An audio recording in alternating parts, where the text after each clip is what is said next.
Saludos. En este nuevo video veremos cómo estructurar un código en Python para resolver mediante volúmenes finitos un problema en estado transitorio mediante el método implícito. Como vimos en el video anterior cuando planteamos las ecuaciones, en cada paso de tiempo tenemos que resolver un sistema de ecuaciones lineales y eso es lo que vamos a estructurar acá. Entonces lo primero que hacemos en el código en Python es importar las librerías numéricas que necesitamos. Recuerden que la librería NumPy tiene todas las operaciones numéricas básicas que necesitamos. La librería Matplotlib es muy importante porque ella nos permitirá hacer gráficas en 2 y en 3 dimensiones. Y la librería también del NumPy, la sublibrería linalg, nos permitirá resolver sistema de ecuaciones lineales. Entonces, lo primero que hacemos en Python y también en cualquier otro lenguaje de programación es buscar esas librerías o esas subrutinas que nos permiten hacer las operaciones matemáticas y de graficación que necesitamos. Después vamos a definir las constantes del problema.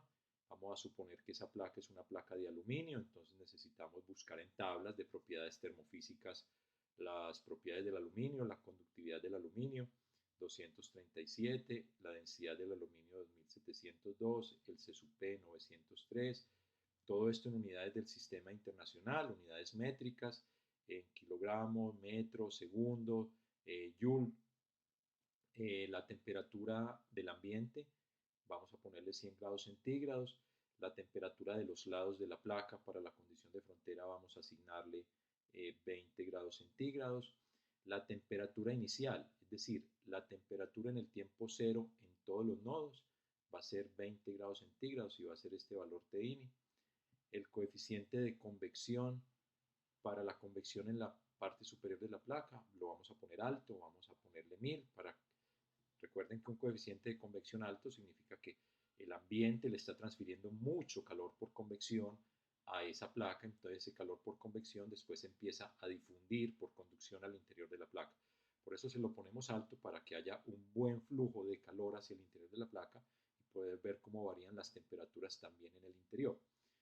Las dimensiones de la placa, el alto y el ancho, el valor del delta de X y el delta de Y, el valor del delta de tiempo, aquí lo tenemos con 0.1 segundo, pero hay que hacer la observación que en el método implícito puede utilizarse un valor del delta de tiempo mayor que el que utilizaríamos en el método explícito.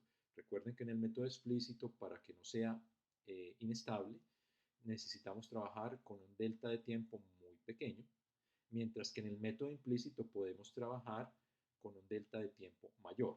Inclusive podemos arriesgarnos a poner aquí un valor del delta de tiempo de 1 segundo. Es decir, cada paso de tiempo que demos va a ser de 1 segundo.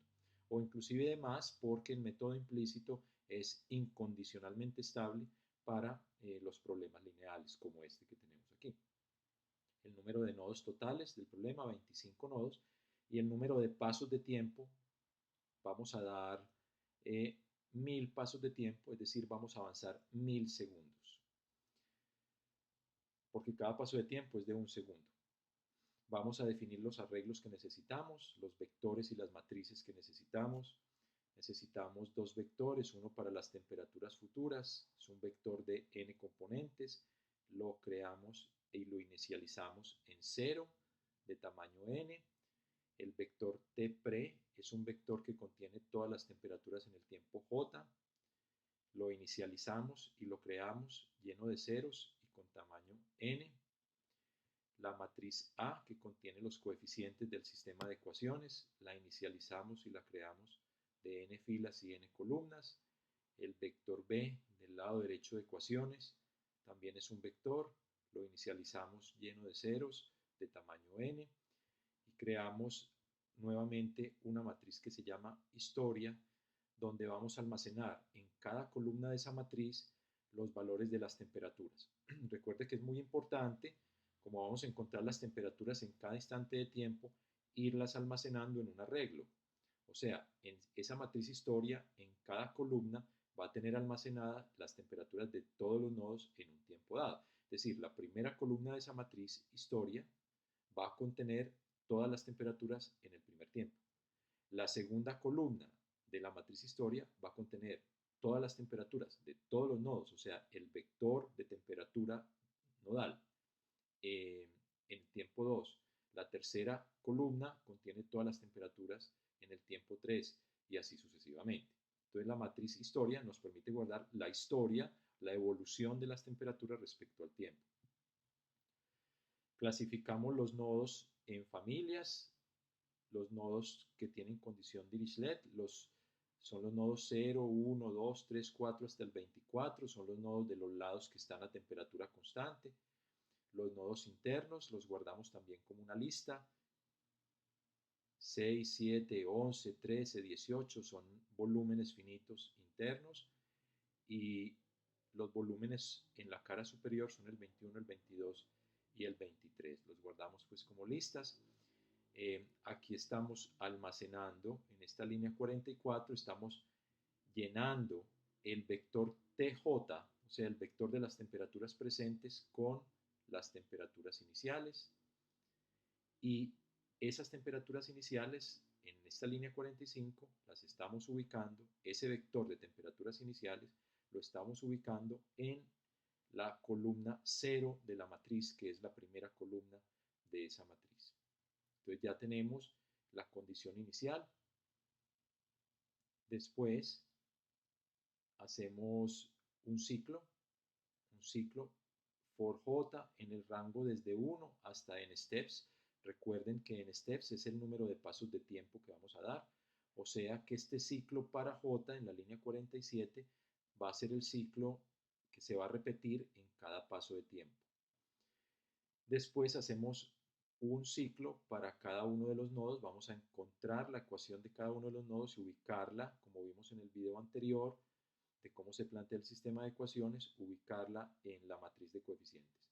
Entonces, esta línea 48 nos dice, para cada nodo i que pertenezca a la lista Dirichlet, o sea, cuando i vale 0, 1, 2, 3, 4, 10, 20, 14, etc.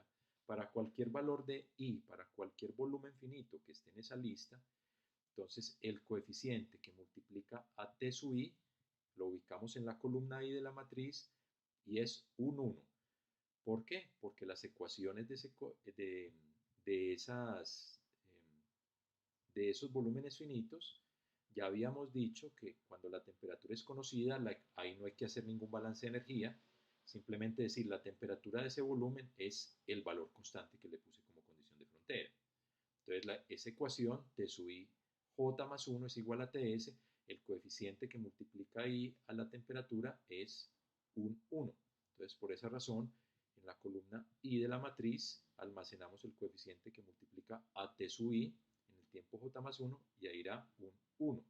Y en el lado derecho del sistema de ecuaciones pongo el valor conocido de la temperatura. Porque volvamos a mirar la ecuación es una ecuación lineal, me dice claramente t super j más 1, o sea, con coeficiente 1 que multiplica la incógnita es igual a una constante en el lado derecho. Entonces en el vector del lado derecho ubicamos t sub s, que es lo que hemos hecho aquí, t sub s.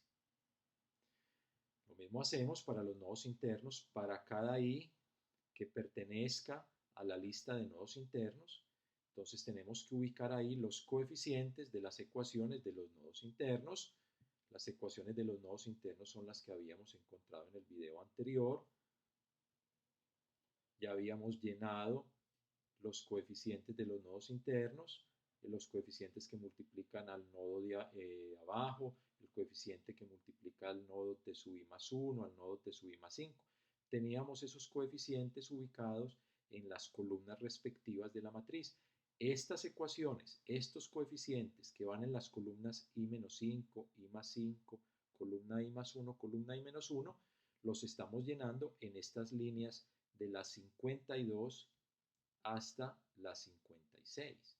Miren que ahí estamos llenando el coeficiente que va en la fila i, columna i menos 5, en la columna i más 5, la columna i más 1, i menos 1, y la columna i, ahí ubicamos los coeficientes de las ecuaciones. y ponemos en el lado derecho lo que sea constante. Y lo mismo hacemos para los nodos en la parte superior.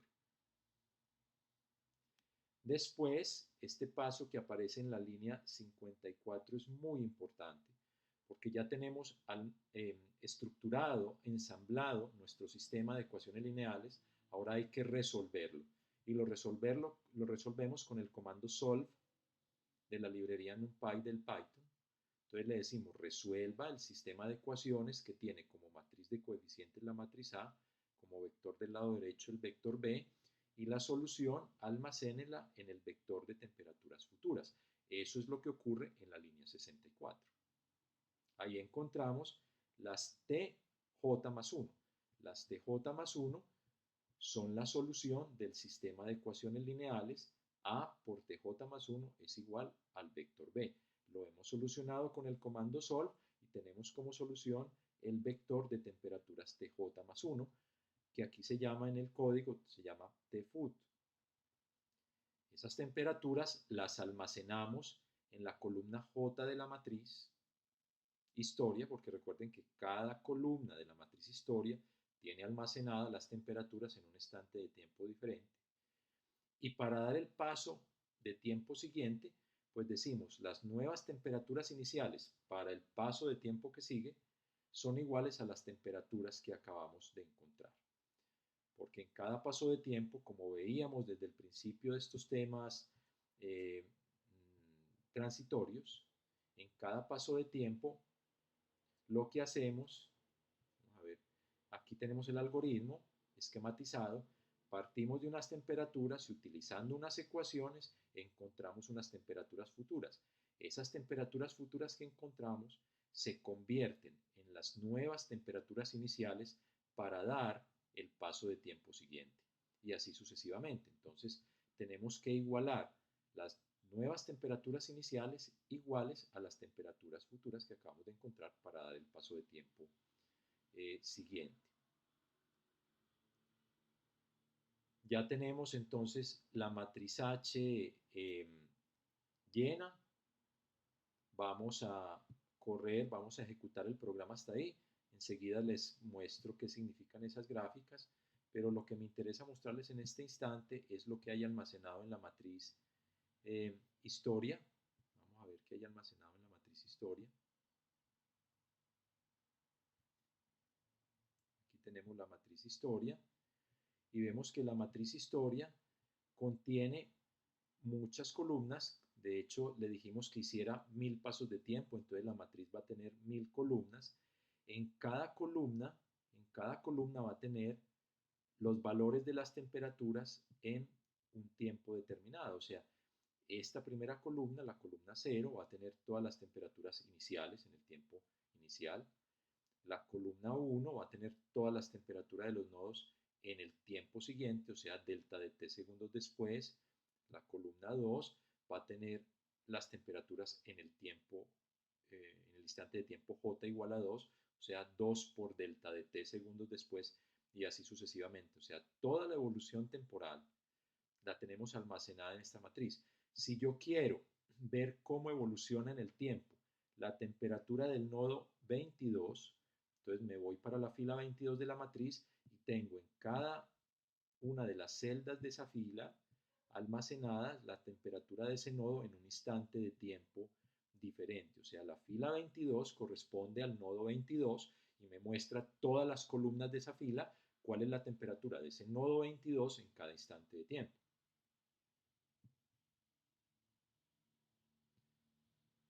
Vamos a hacer ahora una gráfica tridimensional para mostrar cómo cambia la temperatura respecto a la posición. Entonces creamos las matrices X mayúscula y Y mayúscula, que ya la habíamos visto en el video de métodos explícitos. Las matrices X mayúscula y Y mayúscula contienen, la X mayúscula contienen todas las coordenadas en X de los puntos. Si nos vamos para la gráfica, para el esquema de la malla, pues aquí es x igual a 0, x igual a delta de x igual a 2 delta de x, 3 delta de x, 4 delta de x, es decir, las coordenadas en x de todos los puntos de esta región. ahí están las coordenadas en X de los 5 puntos de esa región, y las filas de esa matriz X son copias una de la otra. Aquí son las coordenadas en X de cada uno de los puntos. Y la matriz Y mayúscula contiene en cada columna, mire que todas las columnas son iguales, ¿qué hay almacenado en cada columna de la matriz Y mayúscula? Todas las coordenadas en Y de los nodos.